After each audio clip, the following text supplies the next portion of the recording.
My name is Rakuten Jamanane Nafchawan with last MPM 416.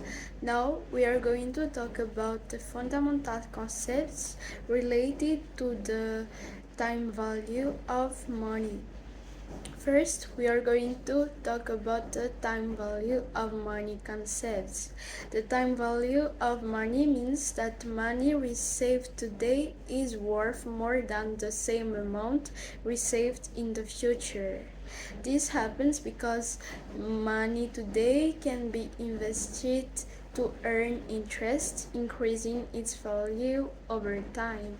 Example, $1,000 today can be invested and become more than 1,000 in the future. Therefore, $1,000 today is more valuable than $1,000 received later. And the second, the interest. Interest is the cost of borrowing money or the return earned on an investment. It is an extra amount paid or received above the principal.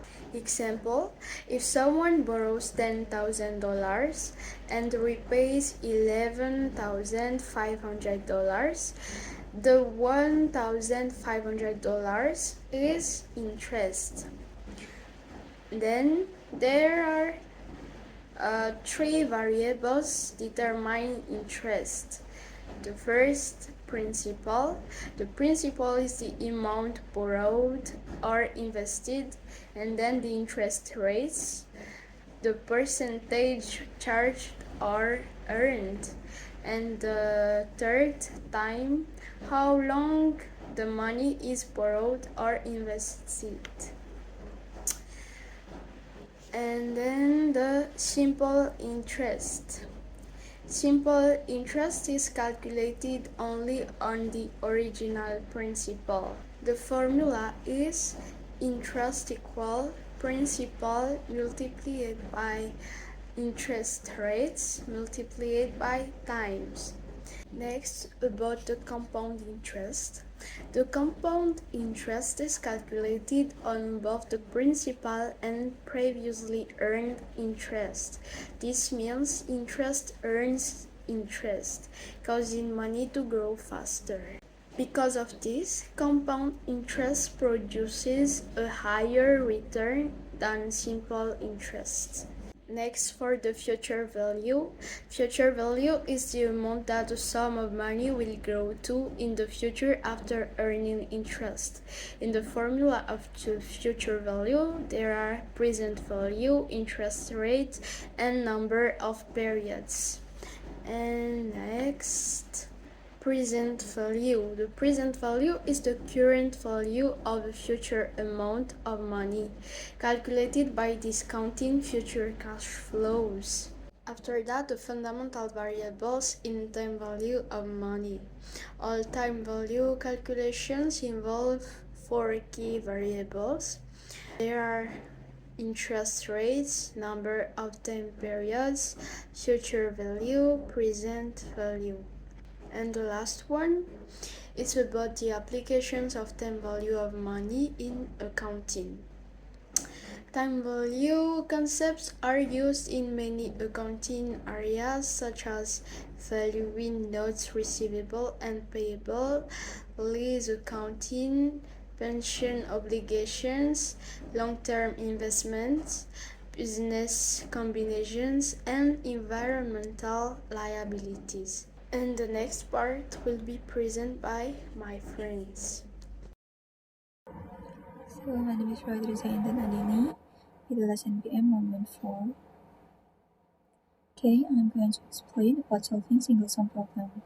So, in many business decisions involve a single amount of money that exists now or will exist in the future, we are always either looking for a value at future date, we call it future value, or the value today of a future amount, or we call it present value. First one, we are going to learn about how to solve future value. So if we know a single sum today, present value, we accumulate it to a future point. So interesting case, the value over time, it means the future value will always exceed the present value. The formula of future value is present value times with future value factor for periods at interest. So for the example, if we invest 50,000 euro for 5 years at 6% interest, we multiply the principal by the factor 1.33823, so we can get 96,912 euro. Okay, and for the next one, we're going to learn how about solving the present value. So if we know a single sum in the future, we discount it back to today because discounts it reduces the amount. So the present value is always less than the future amount. The formula of present value is future value times with present value factor for n periods at interest. So the example is if we have $2,000 in 3 years for a trip at 8% interest, we must invest $1,587 today. Yes, we invest 1,587 each day.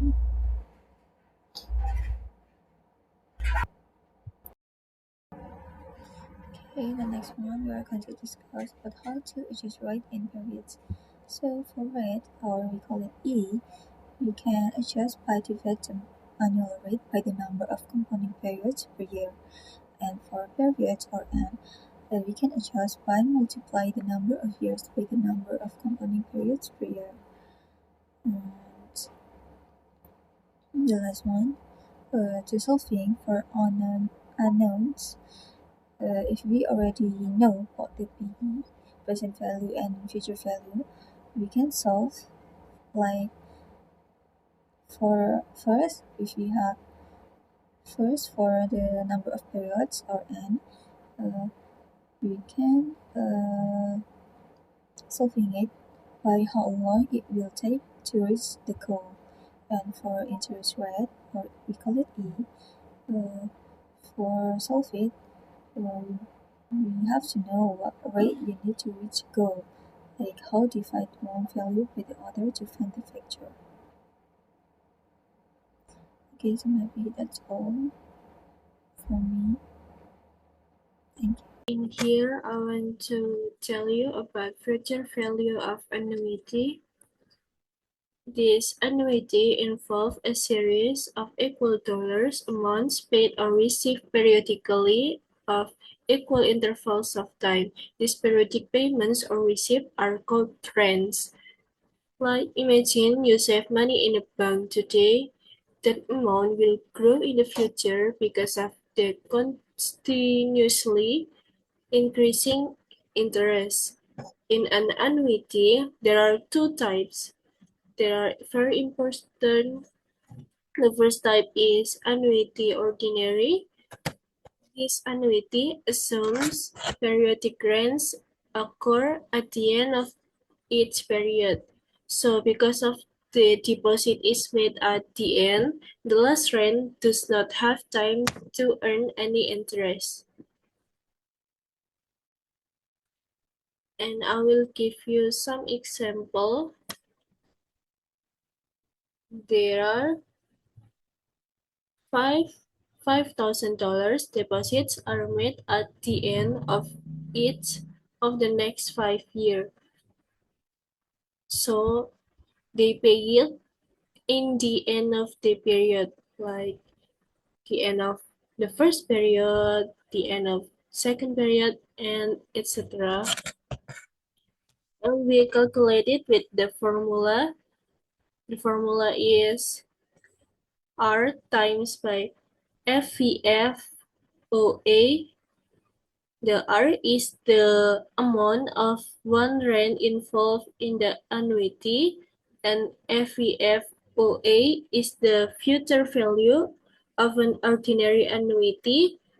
Factor for n periods at I is interest. So we call it the 0.06 is the interest, and 5 if the end, the period. So we have $28,000 and $185 point 45. So the 5 years deposits of $5,000 earning 6% per period will grow to this amount. So we move to the next type. The next type is annuity 2. Annuity 2 assumes periodic rents occur at the beginning of each period. So the annuity ordinary is the end and annuity 2 is the beginning, in the beginning. Because the money is deposit earlier, this type always result in a higher value because it accumulates interest during the first period. So I give you some example. The example is Erin Birch plans to deposit 800 euro a year on each birthday of her son Vanden. She makes the first deposit on his 10th birthday. At 6% interest compounded annually, Erin wants to know the amount she will have when her son is 18 years old. So because Erin Birch is paid in the beginning of the period, so in the end of period, she will have more interest than the annuity ordinary. So we call it like the number one is future value of an ordinary annuity of 1 for 8 periods at 6%. So is the total, the number one is compound interest percent for the 8 periods, resulting in 9.89747, so much number. And then number two, we must know how much the factor is. The factor is 1 plus how much the interest. This is 6%. So 1.06. The future value of an ordinary annuity, its time factor. So we'll have a future value of an annuity 2 of 1 for 8 periods at 6%.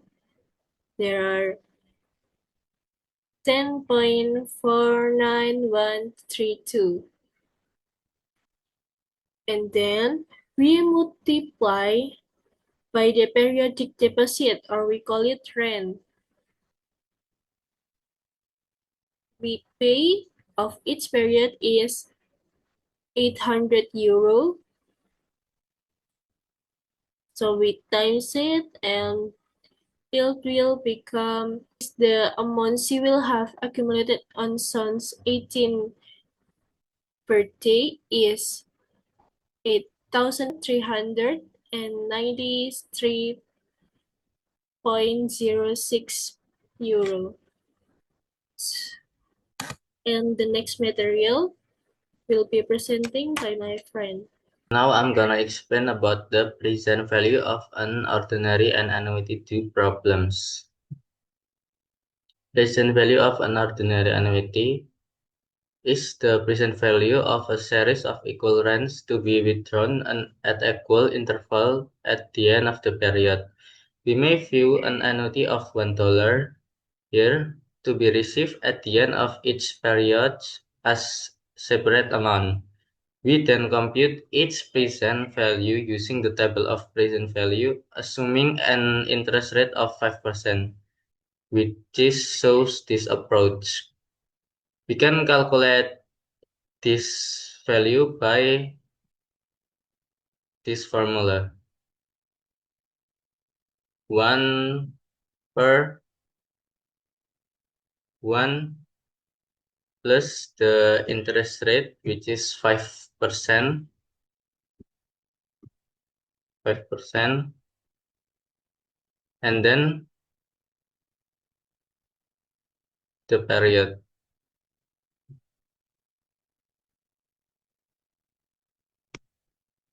This computation tell us that if we invest a single sum of $4.33 to pay at 5% interest for 5 periods, we will be able to withdraw $1 at the end of each period for 5 periods. Okay, next. So this is the formula for calculating present value of ordinary annuity of one factor for one period and at E interest. And this is the table of an ordinary annuity of single sum for this computation. The general formula for the present value of an ordinary annuity,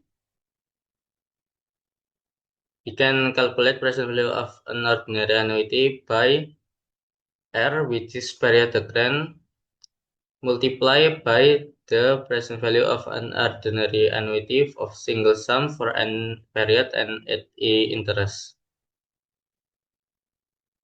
And this is the table of value of a single sum ordinary annuity. You can just take a look at this, or you can calculate by yourself by this formula. So okay, now we got the example of present value of an ordinary annuity problems. We have rental receipt of 6,000. Each will be received at the end of each of the next 5 years. And then we require to show the situation in time diagram form and determine the present value of this payment when discounted at 6%. So this is the time diagram form, and this is for the calculation of this payment when discount at 6%. First, we have to determine the rent periodic, which is 6,000, the interest rate 6%, and the end period is 5 years. And then we got to calculate the present value. You have to calculate, or you can just take a look at this table. So we have the interest rate is 6% and the end period is 5. So we got 4.21236, or you can calculate it with this formula. You can choose whatever you want. And then for the present value of an ordinary annuity, this is the formula, and you can just put the present value multiplied by the rent periodic, and then we got 25,274.16 dollars.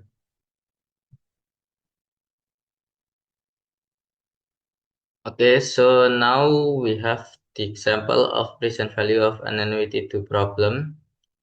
The difference between present value of an annuity due with the present value of ordinary is the annuity due. We have to multiply this formula with 1 plus the interest. So we have here Space Odyssey Company rents a communication satellite for 4 years with annual rental payment of $4.8 million to be made at the beginning of each year. We require to show this situation in time diagram form and determine the present value of the rental obligation, assuming an annual interest rate of 5%. So here the example of the time diagram form and the calculation. First, we have to determine the periodic rent, which is 4.8 million, and the interest rate is 5%. The end the end period is 4 years. So we put this number into the formula. We have to multiply 4.8 million with the present value of annuity due. We can just calculate by this formula, or we can just take a look at the table. So inside this table, we have 5% interest rate, and the end periodic is the 4 years. So we got 3.72325, and then we put this number and multiply it by the 1 plus 0.05, and then we got 17 million and 871,600 dollar by using the table. So that's for presentation for present value of an ordinary and the ordinary annuity too. Thank you for your attention, and the next material will be presented by my friend. So for the next material is to solve present value problems related to deferred annuities, bonds, and expected cash flows. So let's get into the first one. The first one is present value and deferred annuities. Deferred annuities are defined as annuities where the payment or rents begin only after a specified number of periods. To calculate the present value of deferred annuities, you can use one of two main approaches. The first approach is the subtraction approach. So we have to compute the present value of an ordinary annuity of 1 as the payment had occurred for the entire period, which include both the active payment periods and the deferral periods. Then subtract the present value of the rents that are not received during the deferral period. This subtraction step effectively eliminates the non-existent rent during the deferral period, giving you the correct present value of only the actual payment. The next one is alternative approach. You can also calculate this using a combination of ordinary annuity and single sum present value formulas. The first compute the present value of the actual rents and at the start of the payment period using the ordinary annuity formula. Then treat that resulting figure as a single sum, discount it backward over the deferred period using the present value of a single sum formula. So for example, for the subtraction method, so calculate the present value of all periods combined. Imagine you are receiving payments during both the deferred time and the actual payment time. Calculate the present value of the total time. So the formula is present value of all periods is equals periodic rent subtracted by payment multiplies by 1 minus it by 1 plus interest rate to the power of 2 minus total number of periods subtracted by interest rate. So calculate the present value of missing deferred periods. Calculate the present value as if you were only receiving payment during the delayed time. So the formula is present value of deferred periods is equal to periodic rent or pay subtracted by payment, then multiply by 1 minus 1 plus interest rate to the power of 2 minus the number of deferred periods subtracted by interest rate. Then we subtract the 2. So the final formula is the present value equals the present value of all periods minus the present value of deferred periods.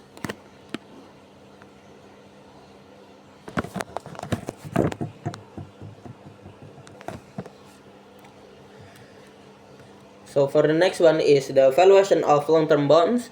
A long-term bond is valued by looking at its two future cash flows, the periodic interest payment made during the life of the bond, and the principal or the face value paid at maturity.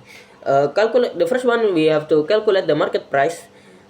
To determine the current market price of the bond, buyer must combine the present value of interest payment, which is an annuity, and the present value of the principal amount, which is a single sum. The next one is handling discount and premium.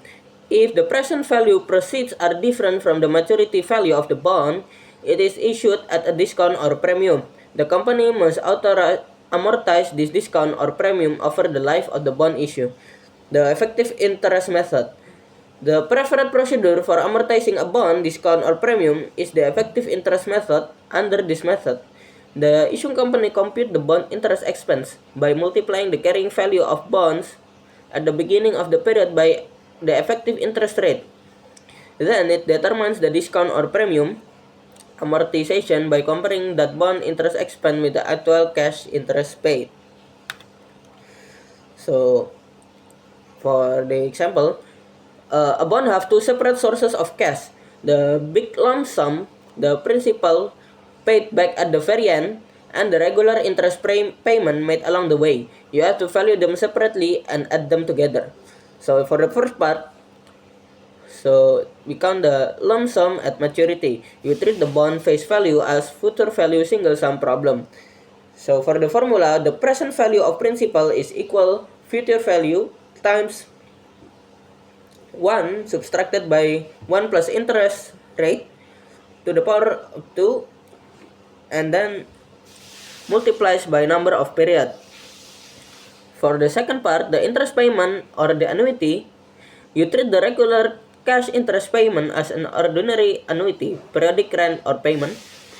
So for the formula is the present value of interest equals periodic rent subtracted by payment multiplied by 1 minus set by 1 plus interest rate to the power of 2 minus the number of periods subtracted by interest rate. So for the total bond value is the final formula. The current market value is equal present value of principal plus present value of interest. For the next one is the present value of expected cash flows.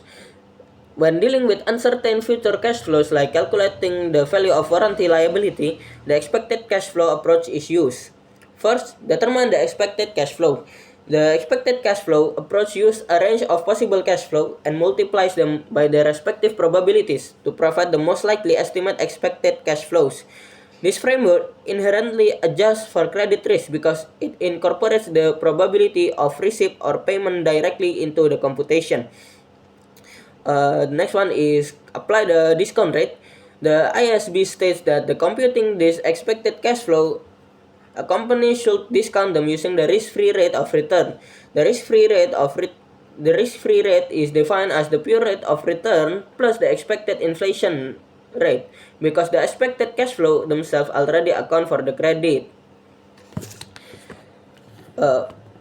risk. The discount rate should strictly consider the pure rate of interest and the expected inflation rate to avoid double counting the risk. So for the formula, we have the present value of expected cash. This isn't a single equation, but rather a framework used as when future cash flow are 100% guarantee, like guessing how much warranty repairs will cost.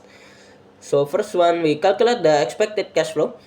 You take range of possible cash flow and multiply them by probability of them happening to find the most likely estimate. The formula is cash flow 1 multiplied by probability 1 plus cash flow 2 multiplied by probability 2, it's equal the expected cash flow. The discount using the risk-free rate because you already counted the risk of non-payment by using the probabilities in step 1. You don't use a normal interest rate. You must discount the expected cash flow using a risk-free rate of return. The risk-free rate formula is pure rate of return plus expected inflation rate. The final formula is present value equals expected cash flow multiplied by 1 subtracted by 1 plus risk-free rate to the power of 2 and multiplied by number of periods. Maybe that's my whole part.